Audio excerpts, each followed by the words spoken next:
Tonight, the first sod is turned on the Lincoln Gap wind farm near Port Augusta. And former Adelaide Oval great Les Burdett gives the Port Pirie Sports Precinct his tick of approval.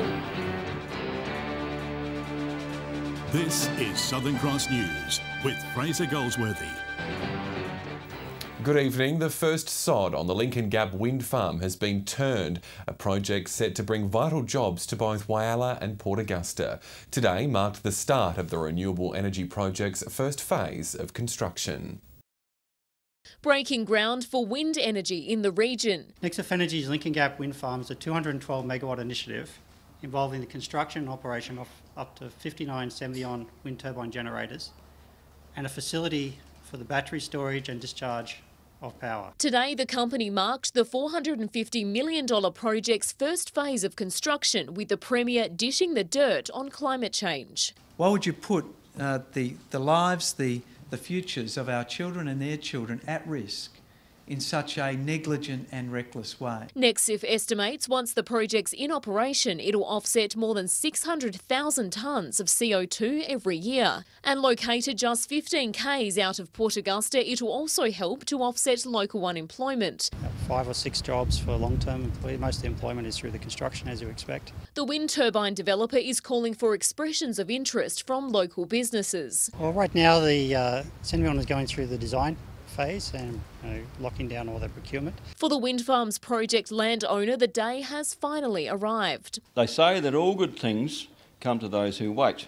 Well, I reckon 14 years, well, that's a pretty long wait. He's obviously been very patient with many parties involved in the history of this project, and we look forward to the cooperation with moving forward as we develop renewable energy on his property. The company expects to have the first 36 turbines in operation by the end of the year. Amelia Simpson, Southern Cross News. Former Adelaide Oval curator Les Burdett has paid a visit to Port Pirie's Sports Precinct development. The turf expert was impressed with what the ovals and cricket pitches have to offer to the region.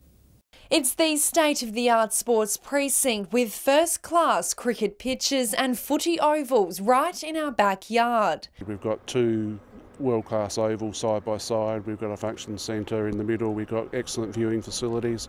Adelaide Oval legend Les Burdett visited the site today, saying the Port Pirie Sports Precinct is set to be one of the best in regional South Australia. Game plan's been set and what's been achieved is just first class. Mr Burdett's hoping the playing fields will draw sporting groups in from near and far, including Sandfell and state cricket teams. A big bash game here, but once you've got the facility that can accommodate that, world's your oyster.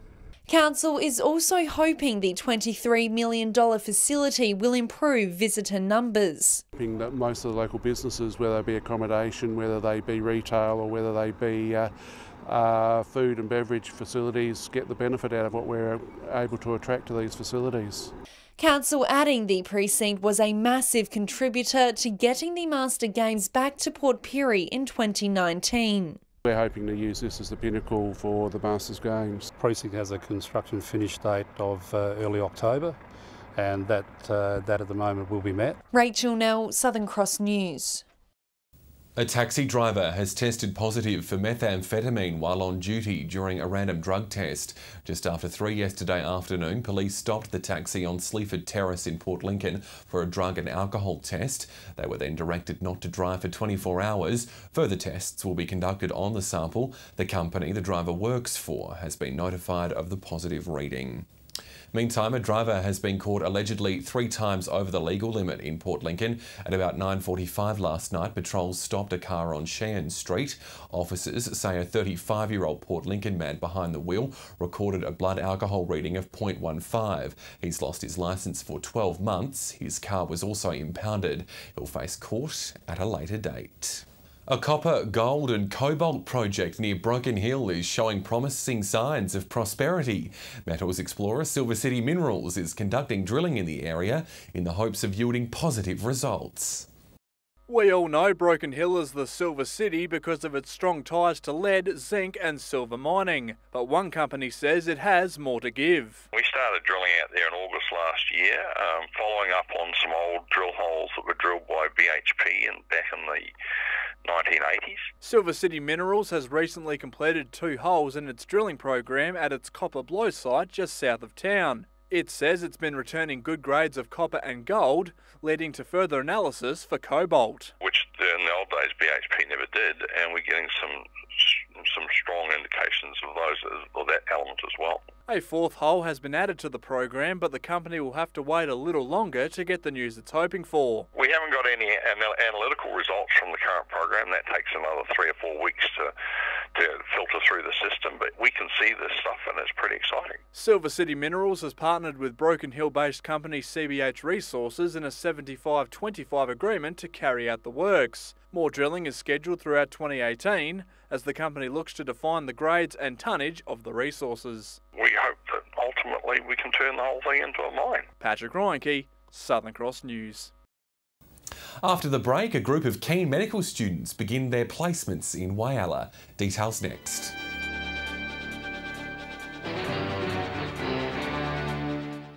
The stifling heat forecast this long weekend has forced Whyalla Council to rethink its Australia Day celebrations. It's moved the event to the Ada Ryan Gardens to take advantage of shade. Council representatives spent this morning out in the precinct to plan the changes.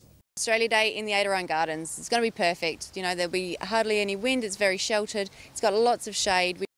The annual fun run will also start at the earlier time of 8 a.m. to beat the heat. All other events will go ahead as planned except for the Sandcastle building competition. SolarReserve has opened the doors of its Port Augusta office, marking the beginning of the company's lead up to the construction of the solar thermal project. Premier Jay Weatherall was there to open the office on his continuing tour of the region.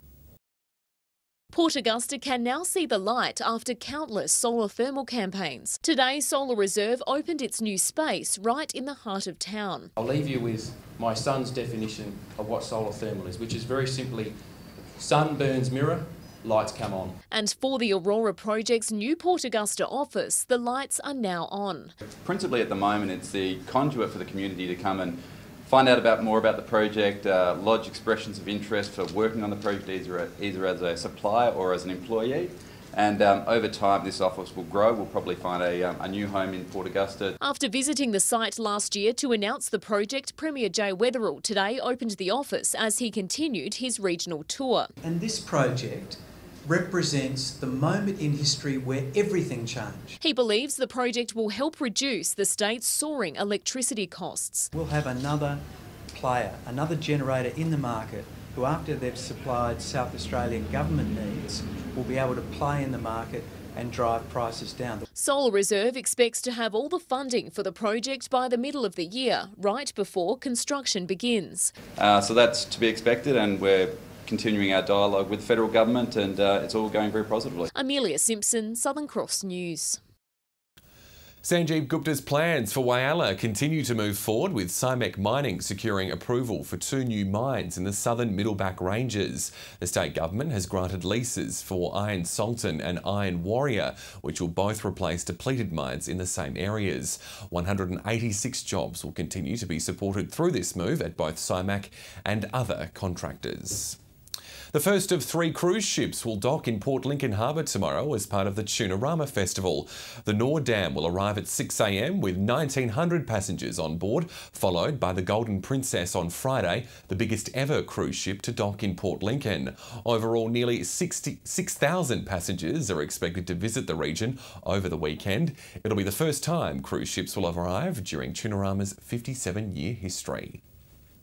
A pilot program to help people get around Port Pirie has officially been launched. It's hoped the 1-year trial will improve connectivity, creating a happier, healthier community in the mid-north.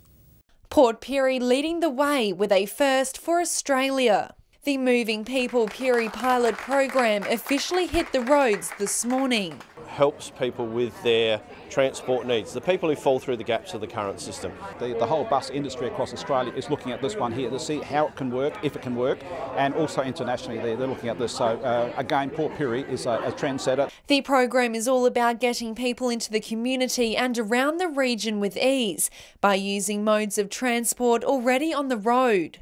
It could be a taxi, it could be the town bus, it could be the local passenger network, or it could be a community vehicle. The program's also designed to help educate locals about all of their transport options. Match a volunteer with that person to help them understand how to use the existing services available.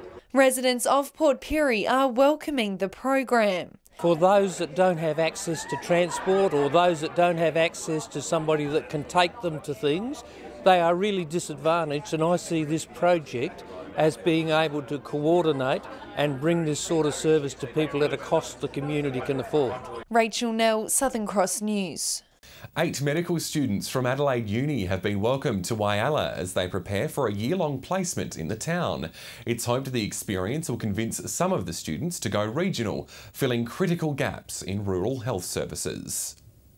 In their 5th year of studying medicine, these city students are taking a giant leap of faith. They've descended on Whyalla for 2018, where they'll intern across the city's numerous health services. Get the experience of living and working and training in a rural community for a whole year as a foretaste to then doing further training and coming back. The group was welcomed last night at a function attended by the Mayor, councillors and health professionals. I want to thank the community of Whyalla for the way that they engage with these young professionals and student doctors. The issue of health services has been a bitter pill to swallow, with many regional centres struggling to retain them. We need to build a pipeline of training so that they can then go on and be an intern and a resident medical officer. Jessica Machado and Joseph Snyder are approaching the experience with an open mind. They're looking forward to the hands-on experience and the change of lifestyle. Get a good experience of lots of different things. I guess the rural generalist is something I've always been interested in. It makes you kind of really appreciate the part of the community and how they welcome you in, and that you are, respected. John Hunt, Southern Cross News. After the break, a Broken Hill artist takes a different approach for the St Pat's Race Meet artwork. That story next.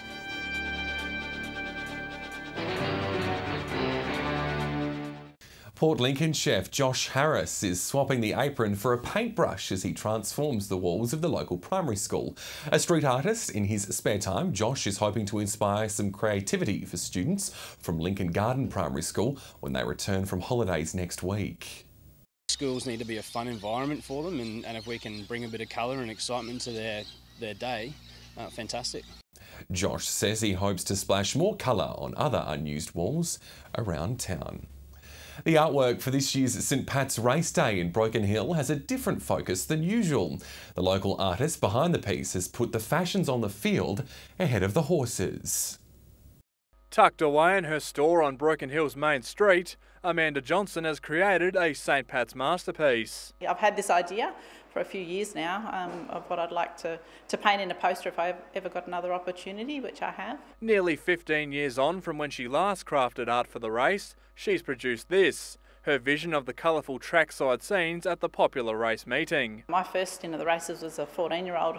I went with my cousin so that she could enter the fashions. So the fashions has always been big in my mind on, why you attend the races. So we don't tell them what to do, we just say, this is our event, you've got free rein, away you go, and we're delighted with what she's done. The painting captures unique fascinators and outfits, as well as the racing action and selfies, and the line of load in the background. She's even managed to sneak herself and some family members in there as well. I've tried to use both my styles. I first started painting very photorealistically, and that's what I've done in the foreground, very exact fine art type work.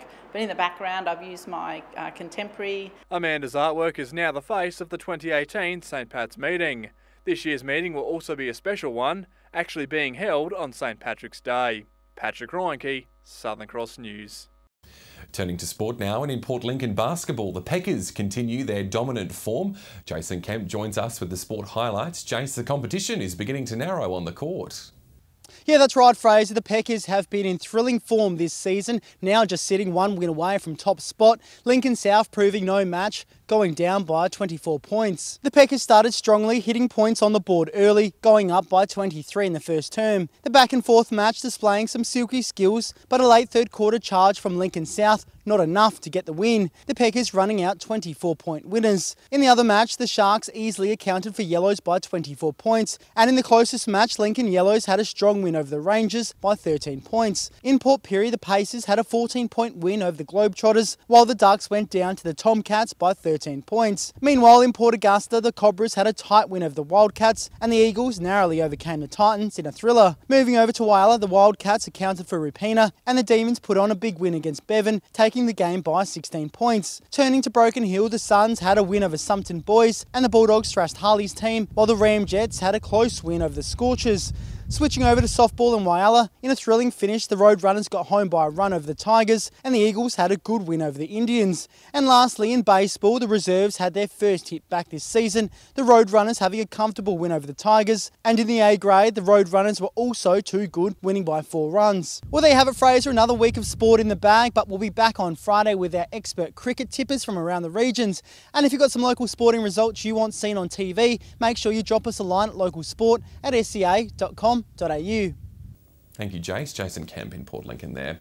Time for the weather now. And Amy, the warmer temperatures seem to be sticking around here in the Gulf. They sure are, Fraser. Summer is in full swing as we head into the long weekend, and I'll have all the details next. Welcome back. We're still seeing the warm temperatures in Port Augusta, 34 at the top there. It was a windy 29 in Whyalla, while Port Lincoln continued to be sunny, a sunny 26. However, temps staying quite high for all the other centres. To the satellite now, and a weak low pressure system is bringing cloud and some light showers over the southern part of South Australia. Clear skies elsewhere in the state. And if you're planning on being on the waters tomorrow, we will see southerly winds up to 25 knots. Seas will reach 2 metres, and then the sun will pop up at 6:31. Taking a look at conditions for tomorrow, and Port Augusta will have to swelter through another hot day, getting to 39. Port Lincoln will continue to hover in the mid-20s, while it's still going to remain quite warm in Woodnut, 37 at the top there, 39 in Corn.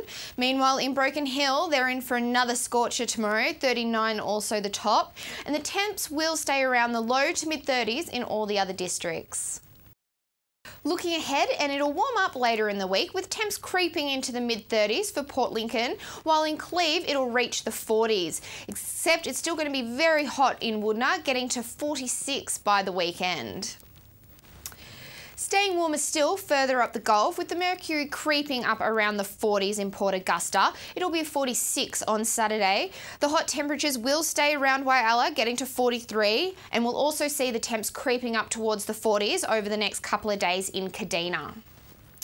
Port Pirie will also be getting a good dose of the heat, reaching 42 on Friday, 43 on Saturday. Similar temps in Clare over the coming days. It'll be 38 on Thursday before getting to a top of 41 on Saturday. But those in Broken Hill are going to have to continue to swelter into the long weekend, warming up to 43 on Friday and 41 on Saturday. So Fraser, the heat will be hanging around the Spencer Gulf as we make our way into the long weekend. It sure will be. Thanks, Amy. And that's Southern Cross News for this Tuesday. Thanks for your company. I'll have updates later. Until then, enjoy your evening. Good night.